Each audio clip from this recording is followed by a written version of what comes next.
السلام علیکم. This is the director of elite school defence campus Sara Nadeem here. میرا ایک چھوٹا سا میسج ہے for everybody who's listening to this that as you all know Bakra Eid is coming. بہت ہمارے مسلمس کے لیے again another very important festivity religiously بھی اور مورلی بھی. تو میرا ایک چھوٹے سے میسج ہے, ایک ریکویسٹ ہے, اپیل ہے for everybody out there, for our students, parents and for all the other people who are watching this video, that ہمارے کلچرل ایک رواج ہے کہ ہم کیا کرتے ہیں. اب ہم لوگ ماشاء اللہ کافی لوگ قربانی کر رہے ہوتے ہیں, تو ہم کیا کرتے ہیں, ہم ایک ہی دوسرے کی فیملیز میں جو ہے وہ ایکسچینج آف نیڈ کرتے ہوتے ہیں. جبکہ ٹھیک ہے, I do understand that families کا بھی حصہ ہے, لیکن the most important thing اور foremost thing جس میں اللہ تعالیٰ بھی ہم سے راضی ہوں گے انشاءاللہ, اور وہ یہ ہے کہ جو لوگ قربانی نہیں کر رہے ہوتے ہیں ان کو سب سے پہلے پوچھنا. وہ فیملی ممبرز ہیں, وہ باہر کے لوگ ہیں, وہ رینڈم پیپل ہیں. ہمیں زیادہ اس چیز کی طرف فوکس کرنا چاہیے کہ جو قربانی نہیں کر پا رہے ہم ان کو یہ چیزیں پرووائڈ کریں. اور رینڈم آپ میٹ کے شاپرز بنا کے آپ رینڈم ہی نکل سکتے ہیں اور آپ لوگوں کو ڈسٹریبیوٹ کر سکتے ہیں. یہ چیزیں زیادہ میٹر کرتی ہیں.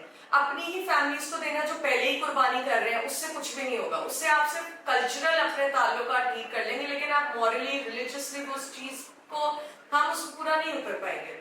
ایک ہم یہ کرتے ہیں, اور دوسرا جو ہم اپنے فریزرز بہت زیادہ اسٹور کر لیتے ہیں.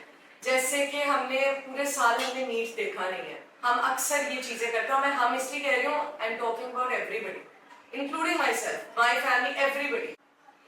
اور یہ ایک فیکچوئل بات ہے کہ ہماری کمیونٹی میں آج کل ہماری سوسائٹی میں اسپیشلی یہ سال کو مد نظر رکھتے ہوئے بہت سارے لوگ ہیں جن کو استعداد نہیں ہے کہ وہ قربانی کر سکیں. اور اس بار بھی آپ دیکھیے گا due to the expensive prices, inflation, یہ سب چیزوں کی وجہ سے بہت سارے لوگ اس سال, شاید انہوں نے پچھلے سال قربانی کی ہو, اس سال نہ کر پا رہے ہوں. تو ان لوگوں کو دیکھیں, ان چیزوں کو دیکھیں. ہمیں ایٹ دی اینڈ قیامت تک ہمیں صرف نیکیاں زیادہ چاہیے.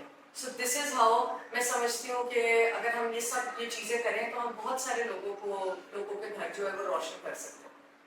سو this is an appeal for all of you کہ please please please, it's a request, highly requested, کہ جو قربانی نہیں کریں پلیز ان کی طرف دیکھیں. بے شک وہ ایسے فیملی ممبرز ہیں جن سے آپ کی لڑائی ہوئی بھی, آپ کا بول چال نہیں ہے, it does not matter. At the end of the day ہم سب نے قبر میں جانا ہے, اور یہ سب چیزیں ہم پیچھے چھوڑ دیں گے. اینڈ وی ڈونٹ نو کہ ہمارے جنازے پہ شاید وہی لوگ پریزنٹ ہو. تو اس لیے اپنی فیملی ممبرس کو ہمیشہ یہ کہا کہ صدقہ خیرات شروع کریں, اپنے گھر سے شروع کریں. تو گھر میں ارد گرد دیکھیں کون قربانی نہیں کرا, ان کو دیں, اور اس کے بعد پھر باہر آئیں اور دیکھیں کہ جو لوگ قربانی نہیں کر رہے وہ کتنی مشکلات میں ہیں. آپ یقین مانیں, آپ سوشل میڈیا پہ ویڈیوز دیکھتے ہوں گے, آپ دیکھیں کتنے بچے ہوتے ہیں گھروں میں انتظار کر رہے ہوتے ہیں کہ کوئی گوشت بھیج دے. تو جنہوں نے سال میں 1 یا 2 دفعہ کھانا ہوتا ہے ان کے لیے بہت بڑی چیز ہوتی ہے, اور وہ آپ کا انتظار کر رہے ہوتے ہیں. کوشش کریں کہ اس چیز کی طرف آئیں, بیکاز دنیا میں ہمیں نیکیاں کرنے کی زیادہ ضرورت ہے, because everything you know is already going down. So this is what we need in our lives, تاکہ ہماری مینٹل ہیلتھ بھی بہت اچھی رہے اور اللہ تعالیٰ بھی ہم سے راضی ہو. Because at the end of the day اس سے زیادہ شاید ہمیں نہیں کچھ چاہیے. Take care, stay best.